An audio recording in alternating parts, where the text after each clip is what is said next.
আজই হয়তো শেষ। আজকের পর হয়তো আমি কখনো আর এখানে দাঁড়িয়ে আমার বক্তব্য উপস্থাপনের সুযোগ পাবো না, কারণ যেহেতু আমি দশম শ্রেণীর শিক্ষার্থী, না চাইলেও কিছুদিন পর আমাকে এই বিদ্যালয়ের মানুষগুলোকে ছেড়ে চলে যেতে হবে অন্যত্র। আমার আজও মনে পড়ে সেই প্রথম দিনটির কথা, যেদিন বাবার হাত ধরে প্রথম এসেছিলাম এই বিদ্যালয়ে। সেদিন কতই না অপরিচিত ছিল এই ক্যাম্পাসের মানুষগুলো, আর আজ কতই না পরিচিত। টিফিন পিরিয়ডে বা স্কুল শেষে বন্ধুদের সাথে খেলা করা, ক্লাসে গল্প করা নিয়ে শিক্ষকের পানিশমেন্ট পাওয়া, কান ধরে দাঁড়িয়ে থাকা, কিছুই অধ্যয়ন হবে না। দেখতে দেখতে কতগুলো দিন কেটে গেল।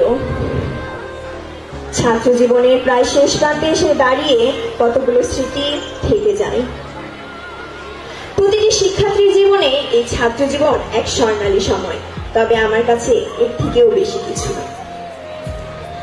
আমি কখনো দেখিনি শিক্ষাগুরু কবিতার সেই আদর্শ শিক্ষককে, তবে আমি দেখেছি আমাদের বিদ্যালয়ের এই প্রাণপ্রিয় শিক্ষক মণ্ডলীদের।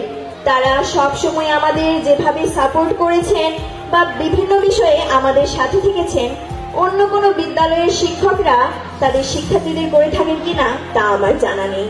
বিশেষ করে আমার প্রিন্সিপাল স্যার জনাব মোহাম্মদ শরীফুর রহমান স্যার আমাকে সবসময় যেভাবে সাপোর্ট করেছেন, আমার পাশে থেকেছেন, তার জন্য স্যারকে আমি ধন্যবাদ জানাতে চাই।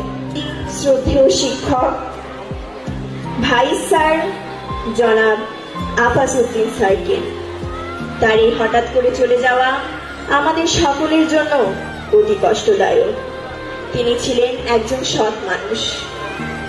আমার দেখা সৎ মানুষগুলোর মধ্যে তিনি ছিলেন একজন। শেষ পদক্ষেপ গ্রহণ করতেন, আমরা উপকৃত হতাম। এছাড়াও আজ আমাদের মাঝে উপস্থিত আছেন পুলিশ সুপার মহোদয়। স্যার, আমাদের বিদ্যালয়ের 11:30 থেকে 12টা পর্যন্ত আমাদের বিদ্যালয়ের সামনে প্রচুর ট্রাফিক হয় স্যার। এই সময় দেখা যাচ্ছে অনেক সময় আমাদের শিক্ষার্থীদেরই ট্রাফিক পুলিশের দায়িত্ব পালন করতে হয়। এক্ষেত্রে আমাদের পাশাপাশি যদি আপনি কিছু পদক্ষেপ গ্রহণ করতেন, তাহলে আমরা বিশেষভাবে উপকৃত হতাম। আজ আমি আমার বক্তব্য এখানে শেষ করছি। ধন্যবাদ সকলকে আমাকে এখানে কিছু বলার সুযোগ করে দেওয়ার জন্য।